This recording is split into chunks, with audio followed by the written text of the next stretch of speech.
자, 3단원 문장의 배열입니다. 그 기본적인 정보는 한번 읽어보면 될 것 같고, 그 문제를 접근할 때 어떤 식으로 이제 접근을 하면 좋을까라는 걸 좀 고민을 해볼게요. 자, 문장의 배열 문제가 있습니다. 배열. 순서를 잡아야 되는데, 일반적으로 이제 순서를 어떻게 잡는가라고 하는 측면. 첫 번째 이제 접속어의 기능을 이용하는 측면입니다. 사실은 이게 가장 좀 편하다라고 생각을 하면 되거든요. 어차피 이제 문장의 배열이라는 게 의미의 흐름인데, 의미의 흐름을 어떻게 형식적으로 잡아주는 게 이 접속어입니다.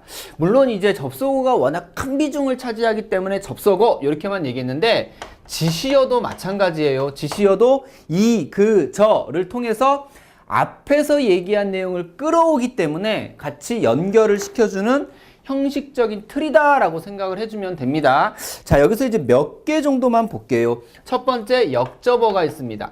역접어, 뭐 대표적인 게 뭐 그러나 혹은 뭐 하지만 이런 거 있죠. 역접어는 일단 기본적으로 A와 B 내용을 어떻게 대조시킨다라고 생각하면 됩니다. 혹은 A라는 내용을 부정한다라고 생각하면 되겠네. 그죠?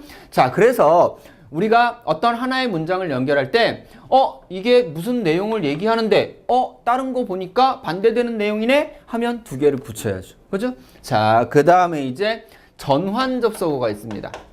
뭐 대표적인 게 뭐 그런데 같은 경우. 자, 그런데 같은 경우는 우리가 이제 글이라는 건 항상 화제에 대한 설명이나 혹은 이제 견해 혹은 주장을 이야기하게 되는데, 이 화제에 대해서 연결을 하면서 다른 내용이 올 때, 이게 좀 애매하죠. 사실은 어떤 화제가 있는데 그거에 대해서 다른 내용을 이야기할 때 우리가 전환 접속어 사용합니다. 자, 그 다음에 이제 인과적인 접속어. 인과적인 접속어가 있는데, 요거는 이제 뭐 대표적인 게 그러므로 혹은 뭐 따라서 이런 거 있네. 그죠?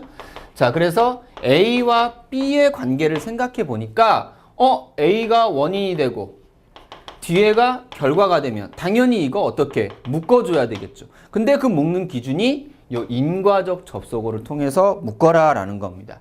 그 밖에 뭐 예시 같은 경우도 좀 있죠. 예시. 뭐 대표적인 게 뭐 예를 들면 혹은 뭐 가령 요런 거. 자, 예시에 대해서는 좀 이따 다시 한번 좀 얘기를 할게요. 자, 일단 접속어의 기능을 통해서 연결하는 그런 형태가 있습니다. 자, 먼저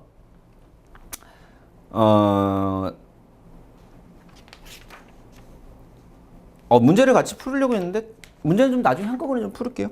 자, 그 다음에 이제 우리가 두 번째 어떻게 생각해 주면 되냐면, 글은 반드시 어떤 하나의 문단이라고 하는 건 중심 문장이라는 게 있고, 그 다음에 그 중심 문장을 뒷받침해 주는 문장들이 있습니다.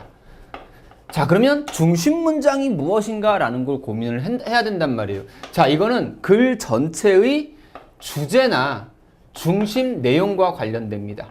자, 그렇기 때문에 당연히 나머지를 모두 포괄할 수 있는 요런 이제 문장이 되겠죠. 자, 뒷받침 문장은 그거에 대한 예라든지 혹은 덧붙여 설명하는 부분이라든지 혹은 그거에 대해서 뭔가 추가적으로 얘기할 거리라든지 이런 게 있는데, 그러면 이 두 개도 연결을 해라라는 겁니다.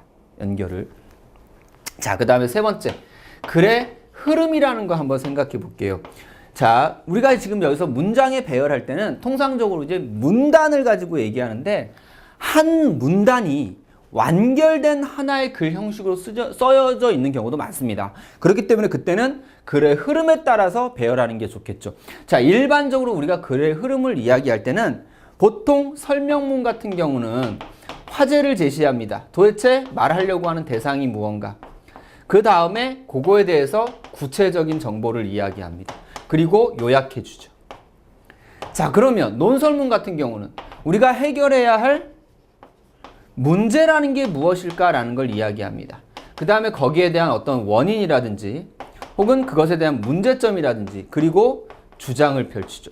자, 우리가 보통 4-5개 정도를 준단 말이에요. 그러면 묶었어. 어떻게 하든 간에 이렇게 해가지고 묶었단 말이에요. 그러면 이걸 앞으로 놓을까 뒤로 놓을까 고민을 해야 되는데, 그때 이렇게 해보라는 겁니다. 즉 문제에 해당하는 부분을 앞으로 놓고 결론, 즉 주장에 해당하는 부분을 뒤로 놔서 묶어주면 된다라는 겁니다. 자, 통상적으로는 이 접속어의 기능만 가지고도 거의 대부분 해결이 됩니다. 근데 접속어의 기능으로 연결했더니 크게 두 덩어리로 만들어져. 그러면 어떻게 하라는 거예요? 그러면 요 글의 흐름이라는 측면에서 다시 한번 연결을 해보라는 겁니다. 자, 문장의 배열 문제. 이제 문제로 좀 들어가 볼게요. 38페이지입니다. 38페이지. 38페이지.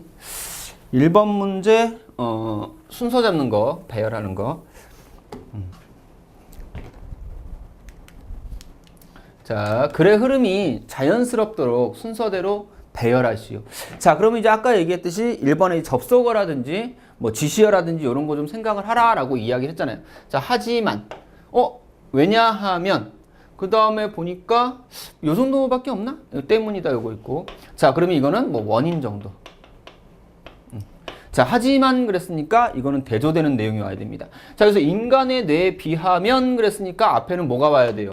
동물의 뇌에 대해서 이야기를 해줘야 됩니다. 자, 동물의 뇌에 대해서 이야기하는 게 요거 있고 요거 있네. 그죠? 가하고 나가 있습니다. 가하고 나, 가하고 나, 가하고 나가 있습니다. 자, 그럼 이거 배열해야 되겠네요. 그죠? 자, 뇌에서 명령을 받아 다리를 날개를 움직이고 음식물을 찾거나 적에게서 도망을 치기도 합니다. 곤충에게도 사람과 마찬가지로 뇌가 있습니다. 자, 이 두 문장을 보니까 이게 뭐가 되는 거예요? 중심 문장이 되는 거고 요거는 뭐가 돼요? 이 중심 문장에 대한 구체적인 설명이잖아. 그러면은 어떻게 배열하라고 그랬어요? 중심 문장, 뒷받침 문장.